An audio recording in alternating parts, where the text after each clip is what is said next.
Good morning dear aspirants. तो जो पहला जो अपना आज का इंटेंशन है वो ये है कि great tribute to Lata Mangeshkar ji, जिन्होंने कई दशक तक इस देश के कल्चर को फ्लोरिश किया, न केवल इस देश में बल्कि देश के बाहर नाम कमाया। तो सही अर्थों में यदि भारतीय संस्कृति को किसी ने मजबूत किया है तो वो लता दीदी हैं। जैसा कि हमारे ऑनरेबल प्राइम मिनिस्टर जी ने उनके बारे में ट्वीट किया है कि very kind and hard working Lata, जो कि बहुत ही जनरस और काइंडफुल पर्सनालिटी थी। तो उन्होंने सिर्फ संस्कृति के लिए अपना कंट्रीब्यूशन नहीं बल्कि इस देश के प्रत्येक नागरिक को एक इंस्पिरेशन दिया है। तो इसी के साथ जो हमारा कोट है वो उन्हीं के लिए डेडिकेटेड है। तो जो हमारा कोट है आज का वो ये है कि great achievements are born of great sacrifice and is never the result of selfishness. आज जो उनकी उपलब्धियां हैं, जो आज देश में एक दुख की लहर है, जो एक कमी खल रही है, वो हमें उनके अचीवमेंट्स जो प्राप्त हुए हैं उनको उनके ग्रेट सेक्रीफाइस को याद दिलाते हैं। उनका हार्ड वर्क, उनकी स्टालवार्ट पर्सनालिटी, उनका नेशनलिज्म और इस देश के लिए योगदान इस बात का याद दिलाता है कि जो सेक्रीफाइस जीवन में करते हैं उन्हीं को सक्सेस जो है अचीव प्राप्त होती है। सेकंड जो इसका पार्ट है वो ये है कि जो सक्सेस होती है वो सेल्फिशनेस के द्वारा अचीव नहीं होती है। इसमें अपना जो इंटेंशन और मोटिव और विजन है वो कहीं ना कहीं काइंडफुल और वेलफेयरनेस का होना चाहिए। तो आइए आज शुरुआत करते हैं आज की वर्ड्स मीनिंग की। जो फर्स्ट मीनिंग है वो ये है मॉर्न। मॉर्न मीन्स फील सोरो और शो सोरोनेस। जैसा कि ये जो है आज की हेडिंग आई हुई है लता जी के ऊपर, नेशन मॉर्न्स इट्स नाइटिंगेल, कि आज जो देश है वो लता जी के शोक पे डूबा हुआ है। जो अपनी सेकेंड मीनिंग है वो ये है एंथ्राल, कैप्चर द फैसिनेटेड अटेंशन। ये भी इसी हेडिंग के अंतर्गत जो डिस्क्रिप्शन दिया गया है, जो एक्सप्लेनेशन दिया गया है, उससे ये वर्ड लिया गया है। अब ये वर्ड जो है काफ़ी न्यूज में रहता है। एंथ्राल मीन्स होता है capture the fascinated attention. So Lata ji enthralled the community by her melodious songs. Next है stalwart, reliable and hardworking. Actually, this word is used in the context of stalwart personality, great personality who have achieved great in their life. Next meaning is melodious or pleasant sounding. Generally इस word का जो use किया जाता है वो songs के context में किया जाता है। Voice melodious songs are so happyful as well as give the pleasure to our soul. Next meaning है defection, cause in favor of opposing one. Actually ये डिफेक्शन वर्ड है, ये काफ़ी पॉपुलर हुआ है आफ्टर द 1967। तो ये जो टर्म है ये मेनली जो है लिया गया है इसकी हेडिंग से, voters know that poll you defection are guided by political benefits. तो एंटी डिफेक्शन जो एक्ट पास किया गया, वो जो लॉ आया है 10th शेड्यूल के अंतर्गत, उससे ये लिया गया है। तो इसका जो रियल मीनिंग है वो ये है cause in favour of opposing one. तो आइए शुरुआत करते हैं। आज के मेन टॉपिक्स जो द हिंदू के लिए गए हैं उन पर डिस्कशन करते हैं। तो जो पहला टॉपिक लिया गया है वो ये है कि नेशन मॉर्न्स इट्स नाइटिंगेल।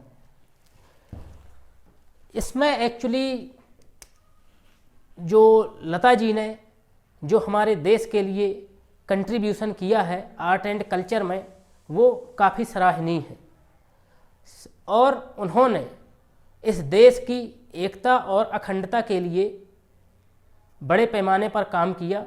उन्होंने न सिर्फ साउथ और नॉर्थ इंडिया को जोड़ा है, बल्कि एट द ग्लोबल लेवल उन्होंने विश्व में हिंदुस्तान की पहचान बनाई है।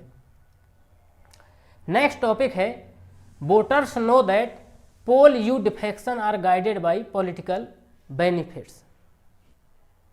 एक्चुअली जो ये स्टेटमेंट है ये अनुप्रिया पटेल की जो लीडर हैं अपना दल, उनके द्वारा ये दिया गया है कि जो वोटर्स हैं यदि कोई डिफेक्शन होता है, कोई लीडर एक पार्टी से दूसरी पार्टी पे जाता है जस्ट बिफोर द इलेक्शन, तो वो किस बात का सिग्नल है कि उनका कोई पॉलिटिकल बेनिफिट्स या पॉलिटिकल मोटिव फुलफिल होने वाला है। तो आइए इसके बैकग्राउंड को समझते हैं कि एंटी डिफेक्शन है क्या। एक्चुअली फर्स्ट ऑफ ऑल समझते हैं कि डिफेक्शन क्या है। डिफेक्शन एक्चुअली क्या होता है कि changing one party to another, changing the one party to another for the political benefits. Actually before the 1967 के पहले तक क्या था कि वन पार्टी रूल था, जनरली वन पार्टी मेजोरिटी में आती थी। बट 1967 का जो दौर हुआ वो कोलिशन गवर्नमेंट का दौर हुआ। अब कोलिशन गवर्नमेंट में क्या है कि मोर देन वन पार्टी जो है मिलकर के गवर्नमेंट का फॉर्मेशन करती हैं। तो इसमें से political benefits securing the birth in the cabinet ministries, जो मेन लीडर्स होते थे वो एक पॉलिटिकल पार्टी से दूसरी पॉलिटिकल पार्टी में ट्रांसफ़र होते थे। तो इससे क्या होता था कि जो पॉलिटिकल पार्टीज का मोटिव है और जो उनकी आइडियोलॉजी है वो फुलफिल नहीं होती थी। इससे देश की डेमोक्रेसी और जो प्रजातांत्रिक मूल्य हैं उन पर जो है काफ़ी गिरावट आती थी। तो इन सबको, इन शॉर्ट कमिंग्स को फुलफिल करने के लिए under the 10th schedule by the 52nd amendment act, under 10th schedule by 52nd amendment act 1985, इसमें एंटी डिफेक्शन लॉ लाया गया कि कोई भी लीडर्स एक पार्टी से दूसरी पार्टी में on the certain grounds defection नहीं कर सकता, एक पार्टी से छोड़कर दूसरी पार्टी में नहीं जा सकता। लेकिन कुछ इसमें एक्सेप्शंस भी दिए गए हैं। एक्चुअली ये काफ़ी ब्रॉड टॉपिक है, तो इस पर सेपरेट वीडियो प्रोवाइड कराया जाएगा। अब यहाँ पर अपन दो word, generally 2 words we come in contact in 2 words. First होता है अलायंस और दूसरा होता है कोलिशन। जनरली अपन सुनते हैं UPA, United progressive alliance, and NDA, national democratic alliance. Actually alliance और कोलिशन में डिफरेंस क्या है? जो अलायंस होता है वो before winning the election form किया जाता है कि इतनी पॉलिटिकल पार्टी आपस में मिल करके इन सीटों से चुनाव लड़ेंगी, वो उनके बीच एग्रीमेंट होता है। कोलिशन क्या होता है? आफ्टर विनिंग द इलेक्शन, जब कोई भी गवर्नमेंट मेजोरिटी में या कोई भी पॉलिटिकल पार्टी अपनी मेजोरिटी के लिए सीट सिक्योर नहीं कर पाती है, तो वो आपस में मिल करके जो सरकार तैयार करते हैं, सरकार बनाते हैं, तो उसको कहा जाता है कोलिशन गवर्नमेंट। तो ये एंटी डिफेक्शन से रिलेटेड ये हमारी चर्चा थी। हालांकि ये काफ़ी ब्रॉड टॉपिक है, इस पर सेपरेट वीडियो तैयार करेंगे और इस पर डिस्कशन किया जाएगा। जो हमारा नेक्स्ट टॉपिक है वो ये है green bonds. Actually green bonds है क्या? जो ग्रीन बॉन्ड्स है इसका कंसेप्ट जो है बजट में इंट्रोड्यूस किया गया है। इंक्रीजिंग द पॉल्यूशन और ग्लोबल वार्मिंग को ध्यान में रखते हुए गवर्नमेंट के द्वारा बॉन्ड्स इशू किए जाएंगे और इससे इन्वायरमेंटल फंड क्रिएट किया जाएगा, इन्वायरमेंटल फंड जो है जनरेट किया जाएगा। जो हमारा मोटिव है इन्वायरमेंट से रिलेटेड कि making the pollution free by the 2070, net neutrality. जो नेट न्यूट्रलिटी का कंसेप्ट आया है कि net neutrality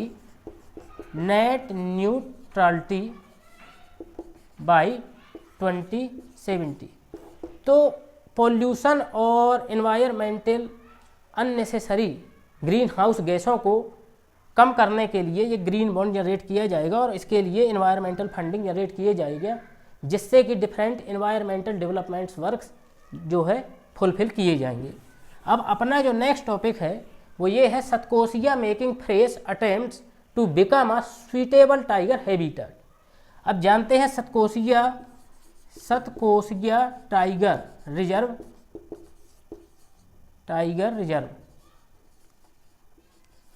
actually Satkosia tiger reserve eastern highlands Orissa में लोकेटेड है। एक्चुअली जो ये रीजन है वो मेनली मोस्ट डिसीडुअस फॉरेस्ट के लिए फेमस है। यहाँ पर मॉडरेट क्लाइमेट्स होते हुए जो हैबिटाट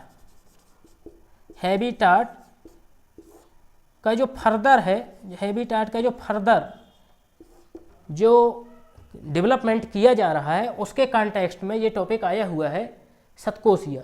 एक्चुअली यहाँ पर जो है हैबिटेट डिस्ट्रक्शन हुआ था, पर बाय द गवर्नमेंट एफर्ट्स यहाँ पे दोबारा डेवलपमेंटल वर्क शुरू किया गया है। तो सतकोसिया जो टाइगर रिजर्व है वो उड़ीसा में लोकेटेड है। Next topic is centre to tweak no build zone around monuments. अब ये जो टॉपिक है ये एक्चुअली आर्ट एंड कल्चर से रिलेटेड है। Art and culture, protection of the monuments, preserving the our heritage, ये आवर फंडामेंटल ड्यूटी भी है। और under the directive principle of state policy भी, under the directive principle of state policy के अंतर्गत भी इसको प्रिजर्व करने की बात कही गई है। तो इसमें एक एक्ट है ancient monuments and antiquities and remains act